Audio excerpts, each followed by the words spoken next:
The wind howls around a quiet Dawson Creek Secondary School South Peace campus this morning.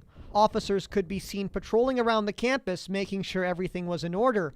The school, along with its sister facility, the Central Campus, were both placed on a hold and secure after 9 a.m. due to a perceived school shooting threat. It all stems from comments made on a city bus regarding the Florida school shooting. Students we talked to say comments were posted on social media. Police have not yet confirmed that information. After hearing the threat on a bus, a student tipped off the school.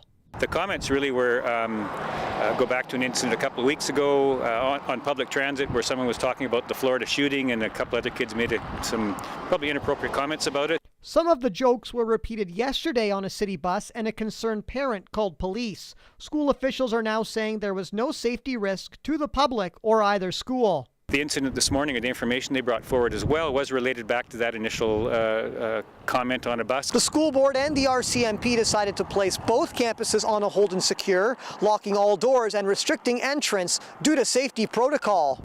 The RCMP say the hold and secure was lifted after they found out the information was 2 weeks old. We actually determined that it was something that, like a comment that was made about 2 to 3 weeks ago by a student, and now it's just being re-brought up.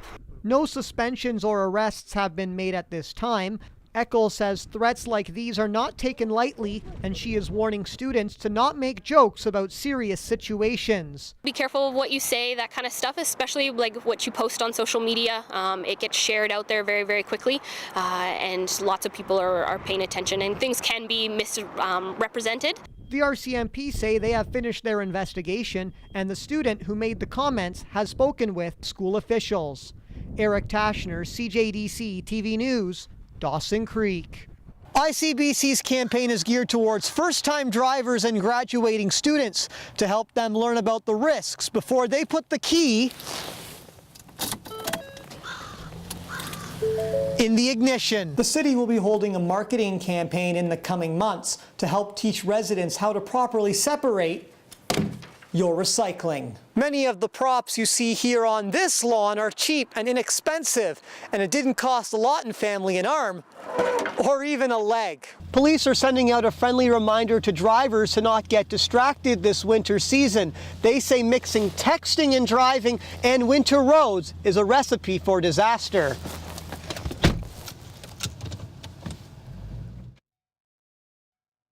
Wright used to work here at City Hall. He was a city councilor during the 60s. And what would he say if he was still alive today? Now, as you can see here, all the water has completely drenched this field behind me, all of it coming from 17th Street, and it's causing a major headache for city crews. A shocking scene, to say the least. A large fire was burning just south of Pouce Saturday afternoon, and it continued throughout Sunday, leaving residents who live in and around the village on high alert. We realized there's a lot of smoke in the distance, so we jumped in the truck and drove down the end of the road, and we were able to see that, you know, just this side of Pouce was definitely on fire.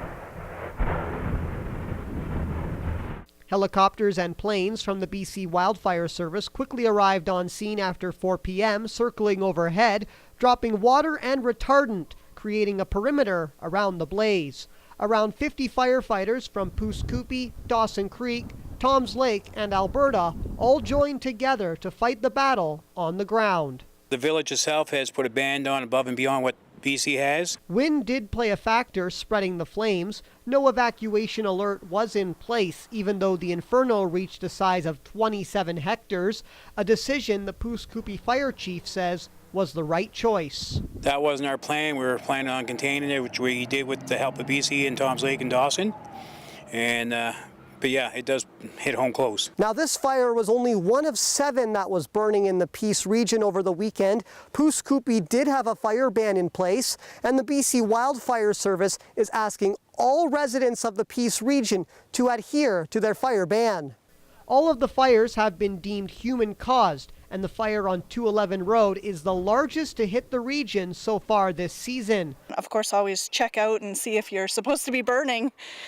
So yeah, that would be my thought. Yeah, we've had enough tragic forest fire news as of late. The BC Wildfire Service says the blaze is now under control. Crews are expected to continue to apply pressure in the coming days, and then the investigation into what caused this massive flare-up can begin. Eric Taschner, CJDC-TV News.